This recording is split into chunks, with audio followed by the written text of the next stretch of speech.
تو یہ بنیادی بات سمجھیں کہ کمپنی سے ملک نہیں چل رہا، اور ملک تب تک نہیں چلے گا جب تک اس ملک کے عوام کی مرضی نہیں مانی جائے گی۔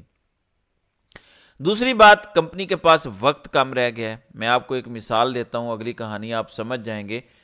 یہ وی پی این کو بلاک کر رہے ہیں۔ وی پی این کے ذریعے جو لوگ ہمیں دیکھ لیتے تھے تاکہ وہ بھی نہ دیکھ سکیں، جو ٹویٹر پہ ہماری ٹویٹس پڑھ لیتے تھے وہ ٹویٹس نہ پڑھ سکیں۔ لیکن کیا آپ کو پتہ ہے کہ جس ٹویٹر کو انہوں نے بلاک کیا ہے وہ شخص ڈونلڈ ٹرمپ کی کابینہ میں شامل ہو چکا ہے۔ ڈاج نامی جو انہوں نے ایک وزارت یا ادارہ بنایا، اس کو وہ لیڈ کرے گا۔ یہ حکومت پر نظر رکھنے والا ادارہ ہوگا، اس کو بڑی طاقت ٹرمپ دے رہا ہے۔ تو ایک اتنا طاقتور بندہ، آپ اس کو ٹرمپ کا وزیر سمجھ لیں، تو ٹرمپ کے وزیر کا ٹویٹر انہوں نے بلاک کیا ہوا ہے، کیا یہ سسٹینیبل ہے؟ ہرگز نہیں۔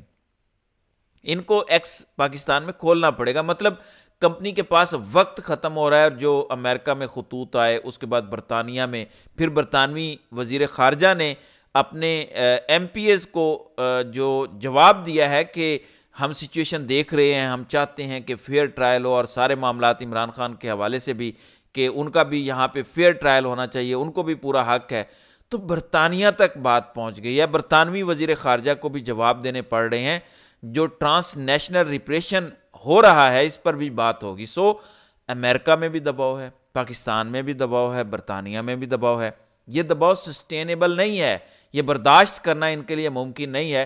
اس لیے کمپنی کو کوئی نہ کوئی چور دروازہ چاہیے، اس کو انڈرسٹینڈ کر لیں، تب یہ ساری بات آپ کو سمجھ آ جائے گی کہ ریٹرن گارنٹی دے دیں کہ آپ بدلہ نہیں لیں گے، جبکہ انہوں نے خود کوئی کسر نہیں چھوڑی، تباہی انہوں نے نکال دی ظلم و جبر کی۔ بہرحال یہ سچویشن ہے۔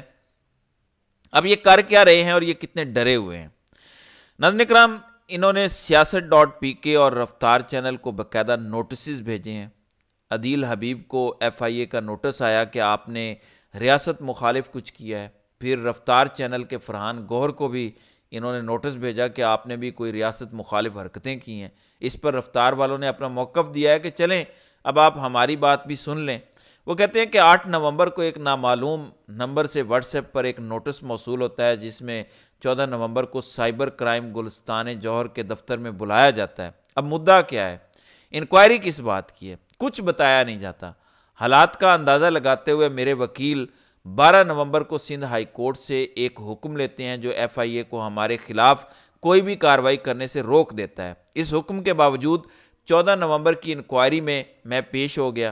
3 گھنٹے انتظار کے بعد انکوائری افسر دفتر میں داخل ہوا۔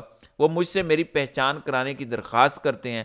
آدھے گھنٹے کی گفتگو میں مجھ پر لگے الزامات کی تفصیلات بتانے کی بجائے صرف مجھے ہراساں کرتے ہیں اور آسان خطا کرنے کی پوری کوشش کی جاتی ہے، یعنی ڈرایا دھمکایا جاتا ہے، جس کے بعد اگلے منگل کو پھر دفتر آنے کا حکم دے دیا جاتا ہے، اور پھر آج مجھے ایکس یعنی سابق ٹویٹر کے ذریعے ایک اور نوٹس موصول ہوتا ہے، جس میں مجھے اس بار اسلام آباد بلایا گیا ہے 20 تاریخ کو۔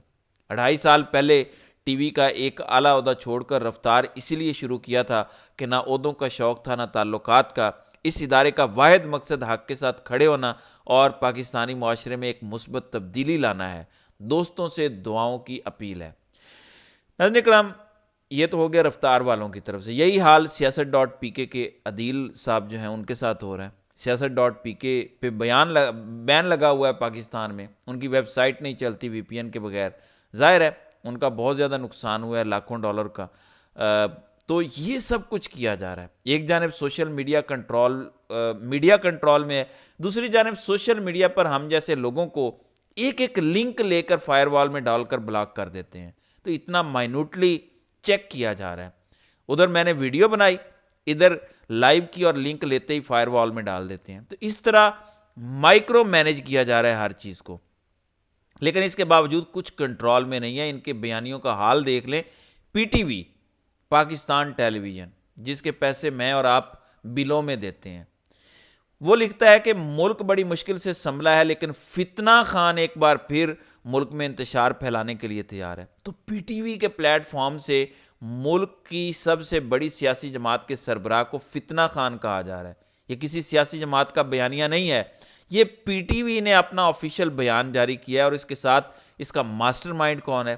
مرتضیٰ سولنگی، جو کیئر ٹیکر حکومت میں انفارمیشن منسٹر تھا، وہ بھی یہی لکھتا ہے کہ ملک بڑی مشکل سے سنبھلا لیکن فتنہ خان ایک بار پھر ملک کو انتشار پھیلانے کے لیے تیار ہے۔ بالکل وہی ہو بہو سارا چھاپا ہوا ہے۔ اور یہ بندہ کس کا ہے؟ یہ نون لیگ یا پیپلز پارٹی کا نہیں ہے، یہ کمپنی کا ہے۔ یعنی ہماری اسٹیبلشمنٹ میں ہمت نہیں ہے اپنے اکاؤنٹ سے ٹویٹ کرنے کی، تو وہ پی ٹی وی کا اکاؤنٹ استعمال کر رہے ہیں۔ پھر اوپر سے آج عطا تارڑ سے 9 مئی کی جو سو کالڈ فوٹیجز آئی ہیں اس پر پریس کانفرنس کروائی گئی ہے۔ میں نے دیکھا ہے سارا پیکج، کوئی سی سی ٹی وی فوٹیج نہیں ہے، رینڈم موبائلوں سے بنی ویڈیوز پھر سے شیئر کی گئی ہیں۔ اور اس میں کیسے پتہ لگتا ہے کہ کسی نے کوئی سازش کی ہے؟ ان کے پاس اگر ثبوت ہوتے اور واقعی کوئی سازش ہوتی تو عطا تارڑ سے پریس کانفرنس نہ کرواتے۔ عطا تارڑ کو آپ ایک اسٹریٹ جوکر کہہ سکتے ہیں، اس سے زیادہ اس کی اوقات نہیں ہے۔ اگر واقعی کوئی سیریس چیز ہوتی، کوئی میچور بندہ آ کے پریس کانفرنس کرتا، D G I S P R خود آ جاتے۔ لیکن عطا تارڑ سے پریس کانفرنس کرانے کا مقصد یہ ہے کہ یہ سب بیکار ہے۔ کیا عطا تارڑ ان کو بیانیہ بنا کر دے گا؟ تو یہ اس وقت تک کی سچویشن ہے۔ تو ناظرین کرام، آپ کی اس ویڈیو کے حوالے سے کیا رائے ہے؟ آپ اپنی رائے کا اظہار کامنٹ سیکشن میں ضرور کیجیے گا۔